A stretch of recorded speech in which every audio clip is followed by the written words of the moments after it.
wasn't me.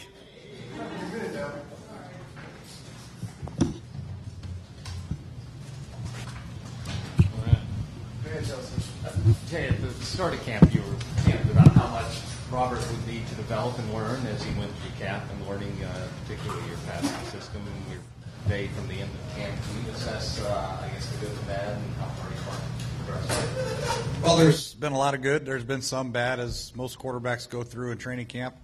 Seen all the different looks he's getting, and overall, I think he's making progress at a good rate. And we just got to make sure it carries over into games, and he'll get a few more reps Monday night, and then he'll get more game 3, and hopefully by Houston he'll be ready to roll. But I think, when you watch a tape every day, if he throws the ball 45 times, 35 of them are pretty good decisions, and then there's a couple of them we have to correct. But he's doing good. For the team as a whole, breaking this camp, is there anything you're particularly excited that you were able to instill or anything you'll take away? Well, I think I'm most happy with the way these guys have come together and played it together and bought into how fast we practice and just the group in general, how well they're playing together and communicating with one another. They've all been on time. We've had no disciplinary things we've had to go through, no extracurricular fights that we've had to discipline people, kick people out of practice. So it's been really a pleasant surprise with how professional they've all been and how they're coming in here with the willingness to learn and get better every day, and that's half the battle. If they're coming in here with knowing that they got to get better and work hard, then we have a chance. Ron was talking about in the 2-minute drill, the 2-minute offense today, that play he had where he threw the ball away as something, a lesson that he's learned about getting the ball out more quickly. Have you seen him start to respond more quickly, get the ball out, make those better decisions?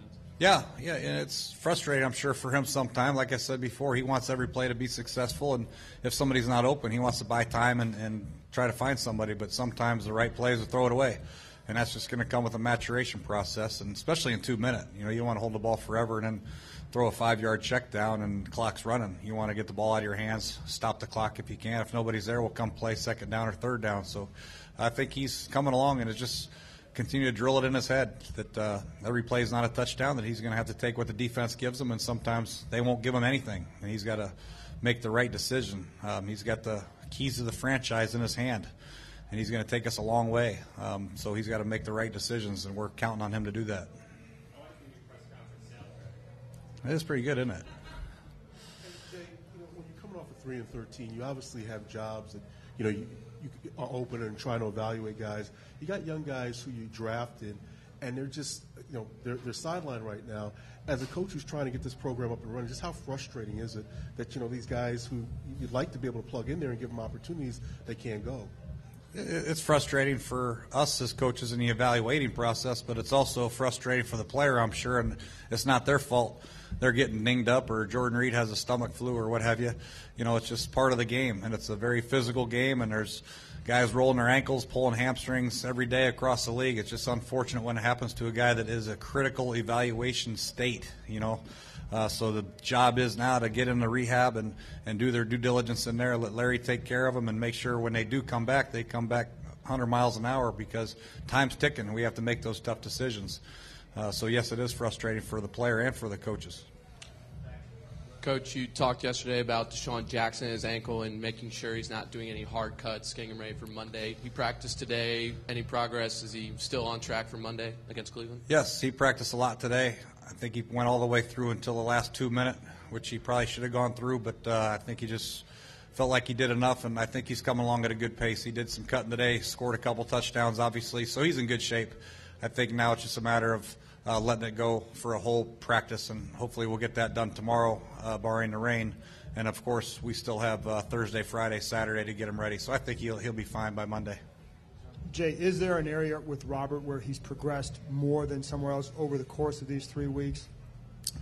I just think the overall knowledge of each concept. He can spit them out pretty quickly, and now it's just a matter of seeing each concept versus different looks and making the right decisions. But it's just going to come with time, and we have some time. We have another 2, 3, 4 weeks before we play Houston and get into the regular season, and we'll trim the list down a little bit for him. But I think he's doing a good job, and his accuracy's been pretty good for the most part. He's missed some throws here and there, as does every quarterback, but his knowledge of the system has been good. His protection ideas have been good. Somebody's phone is ringing. So I'm happy with his progress. Jay, you touched on it a little bit, but can you talk about the stage that you guys are in terms of evaluating the players, how crucial it is right now? Because the system's installed, they know it. So now it's really just about performance. Can you just talk about where you guys are at right now? Well, we're played one preseason game. We have 3 preseason games left, and we've tried to install most of our system right now so we're not killing them mentally and adding a bunch of new stuff. So now we're trying to let them go out and play fast and keep it nice and basic for them so they can go out and they know what to do and they can perform at their highest level. So they really shouldn't have any excuses as far as, I don't know where to line up, I don't know what to do on this play. They should all know what to do, and they should be able to play fast. So we'll give them the best opportunity they can to show what they have game 2, 3, and 4 in the preseason and the rest of the practices. It's not just about the games, but it's about what they do in practice on a consistent basis. And the evaluation process is ongoing, and we just have to make the best decision we can. Jay, back to Robert. How hard is it to be patient for you, Sean, and Robert in his development while he goes through all this stuff, yet keeping in mind, obviously, you want to try and win games when the regular season starts? Well, patience, I don't know what you mean, but I think with every young player you have to have some patience, but you also have to understand that position, there's a lot more responsibility on his shoulders. He's got to make a great decision, taking the ball from center, handing it off to the back, getting us in the right run, the right protection, throwing the right guy in each pattern. So he's got a lot more responsibility than the average guy. So having patience with them is maybe just a little less than the normal position. But I think overall he's handling it well. How he handles it on game day will be how he handles it. So we just have to be patient with him, like you said, and take the good with the bad from time to time, but just really try to stay away from the negative plays and the catastrophic decisions and make sure that he throws it away when he's supposed to throw it away, take a sack when he's supposed to take a sack, keep 2 hands on the ball when he's supposed to keep 2 hands on the ball. And we've said it all along that punting's okay. The defense that we're going to play hopefully will be sound enough that punting's okay, field position's okay, and we just got to move on. Coach, Jordan Reed's missed a few days now in a row. Is that still that 24-hour bug, or are you concerned that it's something a little bit more serious? I don't know what it is. We're going to do some more checks on him, but we thought he was going to practice today, and on the way over here he threw up again. So we'll just continue to do more tests, make sure he's okay. We thought it was just a little flu symptom type thing, but it's lasted a lot longer than we thought. So hopefully he'll be ready to go tomorrow, but they are going to do some more tests on him. Jay, just to follow up, could that be concussion related? No. Okay. No, it has nothing to do with it. No, it's a stomach virus. And you got so many running backs out here that are hurt. Evan Royster's healthy and has been kind of gotten through this period without any injuries. Where does he fit in this equation? Well, he's in competition with the rest of them. Right now we have obviously Alfred as the slam dunk, and then you have Roy's had a good camp, and then we're looking for the other 2 to step up. You have Silas and you have Lake, and obviously Evan's done a nice job, and Chris Thompson, we're waiting for him to get healthy. So the last 3 weeks of the preseason are going to be crucial for these guys. Who handles the protection the best? Who knows how to run routes the best? Can catch the ball the best? And obviously running the ball is going to be very important.